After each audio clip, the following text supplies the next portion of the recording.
हारनूपुरकिरीटकुण्डलविभूषितावयवशोभिनीं कारणेशवरमौलिकोटिपरिकल्प्यमानपदपीठिकाम् कालकालफणिपाशबाणधनुरङ्कुशामरुणमेखलाम्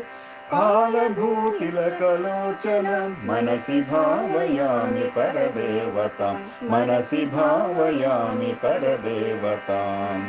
गन्धसार Ghansar चारुनवनागवल्लिरसवासिनीं सान्ध्यरागमधुराधराभरणसुन्दराननसुस्मिताम् मन्धरायतलोचनाममलबालचन्द्रकृतशेखरीम्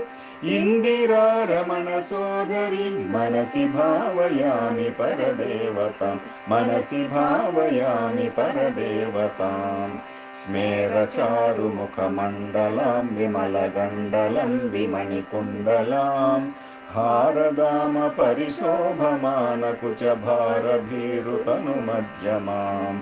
वीरगर्वहरनूपुरां विविधकारणेशवरपीठिकाम् मारवैरिसहचारिणीं